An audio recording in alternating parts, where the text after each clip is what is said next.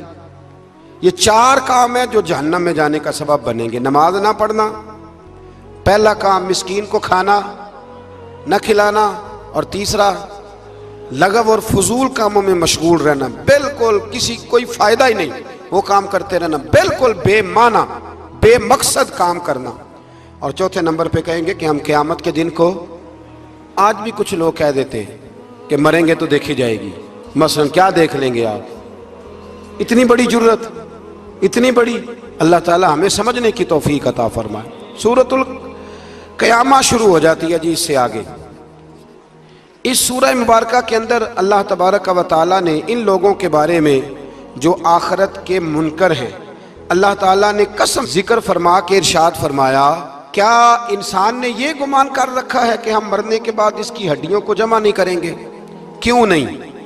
ہم اس بات پر قادر ہیں کہ ان کی انگلیوں کے پورے جیسے پہلے تھے ویسے ہی بنا دیں گے.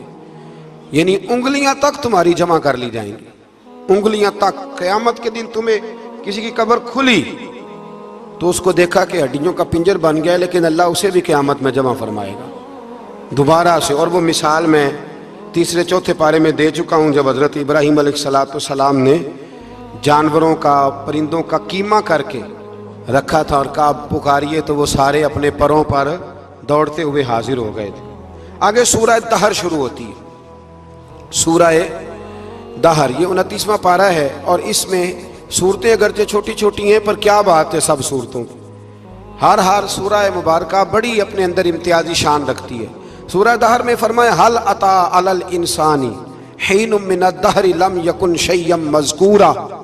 فرمایا بے شک گزرا ہے انسان پر زمانہ ایک ایسا کہ جب وہ کوئی قابل ذکر چیز نہیں تھا.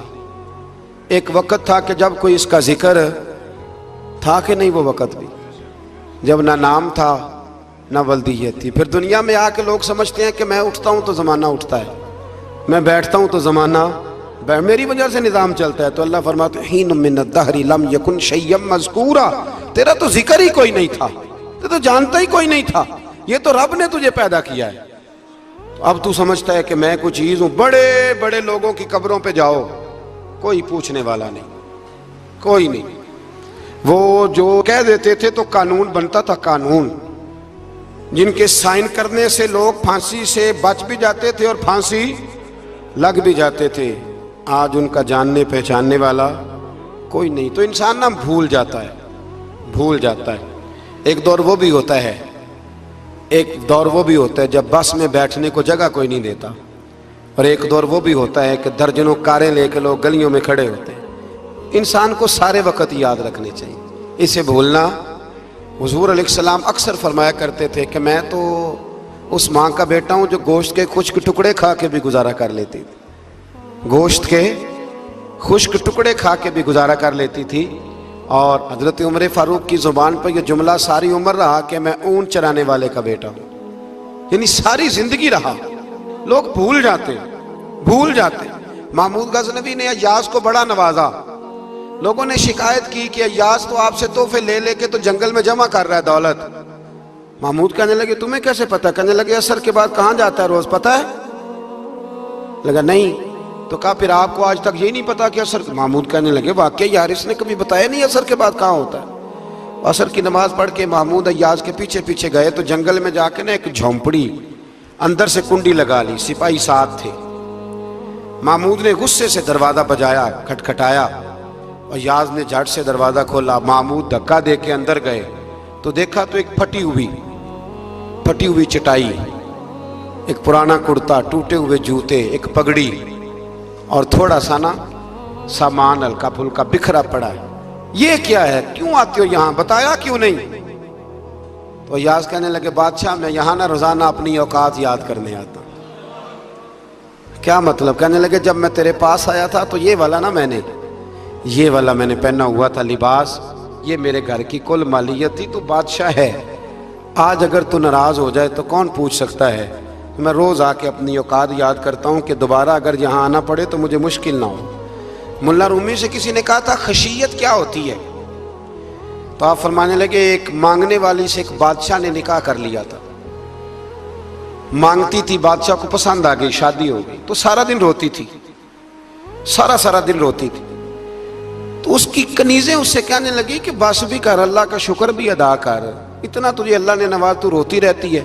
تو کہنے لگی اس لیے نہیں روتی اس لیے ہوں کہ میں اس قابل نہیں تھی، اور ڈرتی اس بات سے ہوں کہ کہیں میرا سائیں ناراض نہ ہو جائے۔ میں تے گلیاں دا روڑا کوڑا، میں گلیاں دا روڑا کوڑا تے مینوں محل چڑھایا۔ ایک میرا سنگی نا بڑا مہنگا سویٹر لے آیا میرے لیے، کچھ زیادہ ہی مہنگا تھا وہ۔ میں نے اسے کہا یار یہ رکھ لے تو۔ کہنے لگے ہم لے آئے ہیں تو بس قبول کریں۔ تو میں نے کہا میری اماں نا کروشیے سے میرے لیے سویٹر بناتی تھی، کروشیے کی ٹوپی۔ پتہ نہیں کروشیے کا بھی نئی نسل کو پتہ ہو کہ نہ ہو، تو وہ اماں جی نے بنا کے دیا، تو پھر اس کے بعد میرے چھوٹے بھائی نے بھی پہنا، پھر میرا ایک بھانجا لے گیا چھوٹا، اس نے بھی پہنا۔ تو وہ اتنا مزیدار ہوتا تھا، اتنا شاندار ہوتا تھا کہ جو دھاگے اس میں لگے ہوئے تھے وہ دوبارہ کسی اور جگہ نظر، وہ کہیں اور میسر۔